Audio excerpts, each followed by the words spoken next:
I really gotta give me a tripod. Keep going, Kemp here. Welcome back. I'll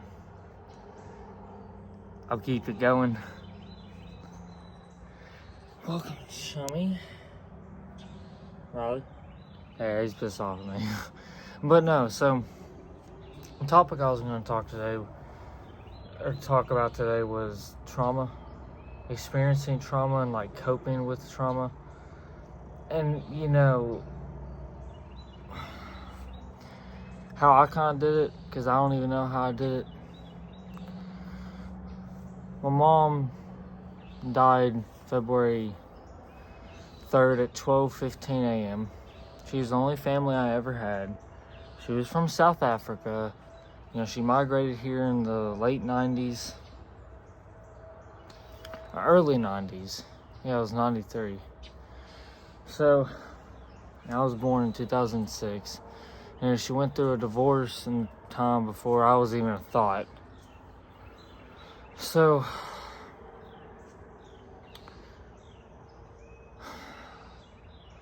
ever since she died, I've been alone, and I've been having my own troubles, being stuck at the house. I cannot drive, and I cannot work as of now. Actually, I'm on disability. Got on that recently. Probably like what? It's because my left toe got inflamed when I was about 16, and I applied for disability, and like, it got inflamed. No, I'm just playing. I don't even know what the hell. But no, I got into a wreck last summer. Almost died. It was in a Jaguar. Hit a tree going 75 miles an hour. Don't drink and drive. I advise, really, honestly. It wasn't even that. I drank and drive before in the past so many times, but that was the one time, I guess. I hydroplaned. My buddy was with me, and since our height differences, he's 5'10" and I'm 6'3", I got knocked out right when we hit the first bump, because we went off into a ditch and then jumped the road into a tree. Yeah, that was kind of a quick little summary. Hopefully that makes sense. But no, coping with trauma.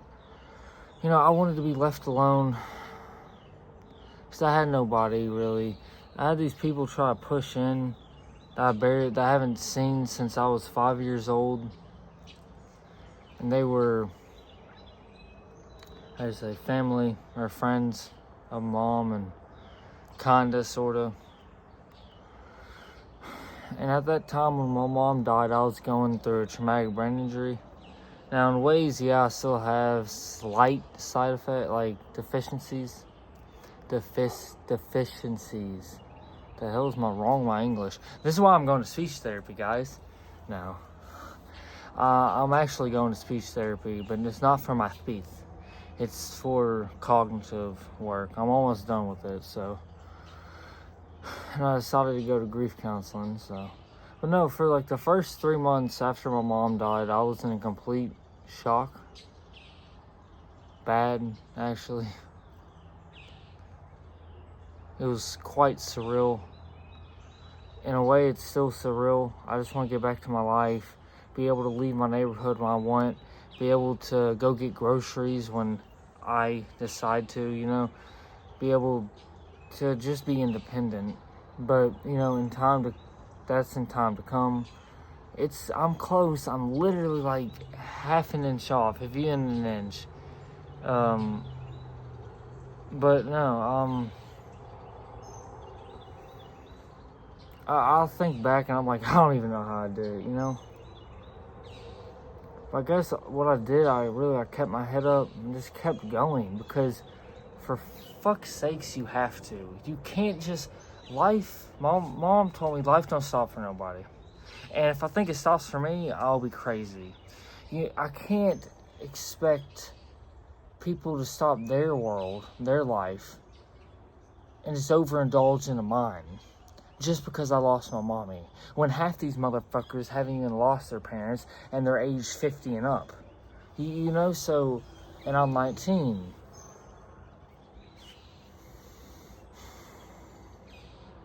she told me the world will they will run around for you for a little bit. They'll show and they'll help and do that until finally they stop. Come to a complete, and in a way that happened. I not really even. People didn't even run around for me. They didn't even really do much. They might have helped once, and then I haven't seen. Yeah, some people I haven't even seen since my mom. That said they would be there. I had friends that said they would be there.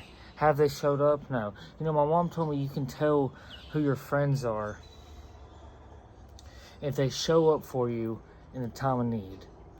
Who your true friends are. Now, some people say, no, I guess I can say I have one true friend. His name's Landon. Him and I joined the Marines together. I got him to join with me because he was going to join the Alabama National Guard. And then, a week before my wreck, I dropped out of the Marines.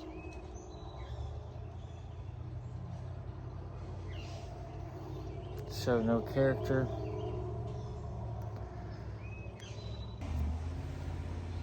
Okay. Sorry. My neighbor was coming out of his garage and going into his truck, and I didn't want him to. I don't know. Just in my head, seeing somebody with their phone like this is like kind of crazy. But no, I really don't give a crap. No, where was I? I really don't even know. Life. Life don't stop for nobody, and you can tell who your true friends are by the color of their skin. That doesn't sound racist, but I'm just being stupid, dude. You can tell who your true friends are if they show up for you in the time of need. And I'm really contemplating to see if this camera angle is right, because I really probably need to get a camera, but I need to gain some traction. So I'm working with what I got.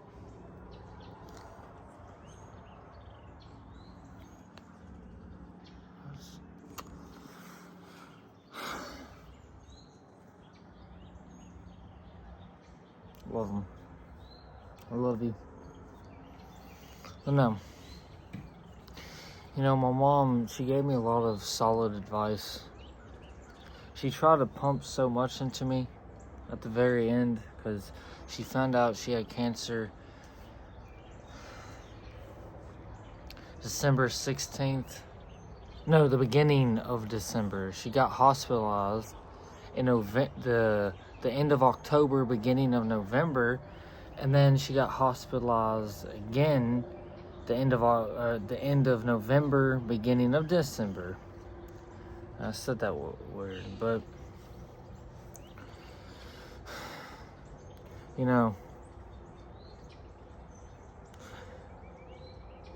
give myself grace back to I've been through a lot. I can't forget it, and I won't forget it, but I'm just, in a way, I did expect the world to kind of stop, my world to stop. I remember the first week I was repeating what she said to me.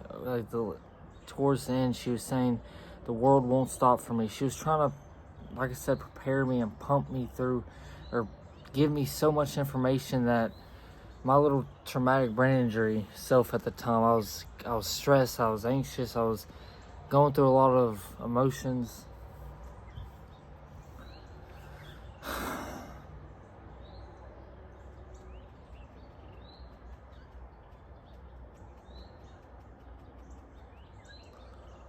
I didn't know how to process it, And you're probably like, have I worked through my tsunamis? Have I worked through? No, I haven't. I'm in grief counseling right now.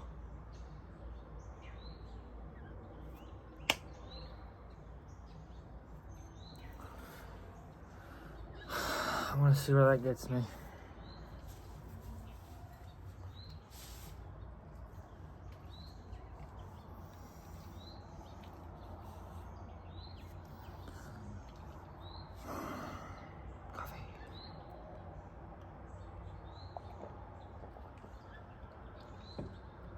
About 6:30, probably. But no, when I think back on it, you know, I've been through a lot. I went through a lot. I had nobody to support me. I had nobody really. Well, I had people. I did it all alone. And you know, my mom, she lost her father at the age of 3. Her mother never protected her, my grandma, through all the abuse she went through and neglect, or that her brothers. She had a very abusive brothers. You know, back in those days. My mom was 61 when she died. Young. She had me at 43, so the math.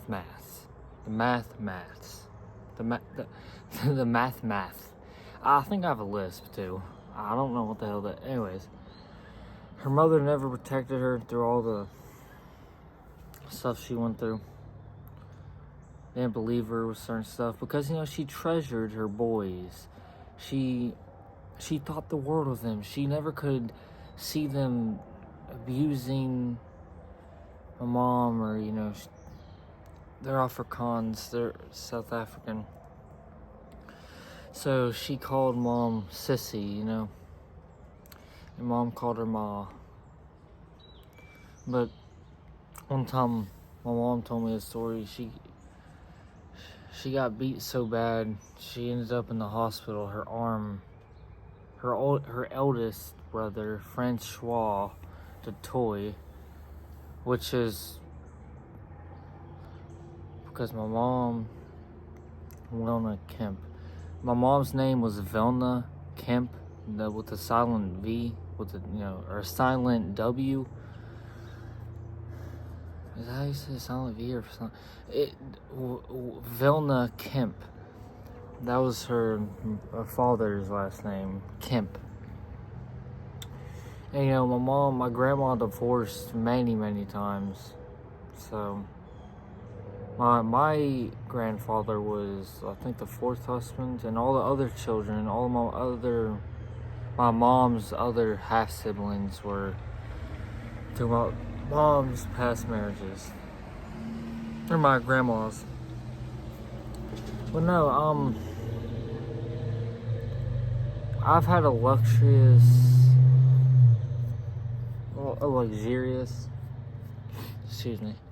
lifestyle.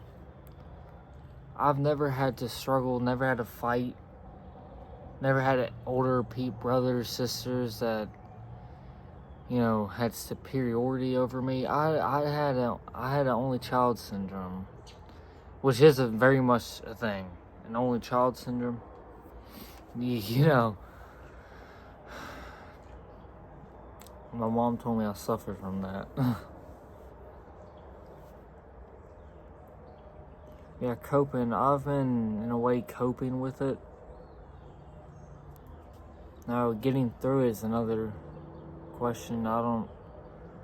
how I describe it, I've just pushed it so far back into my mind, like it's like in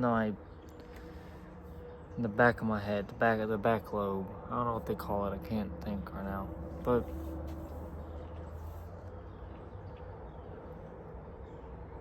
I witnessed my mom die.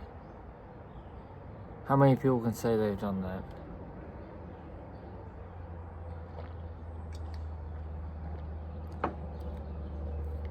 No.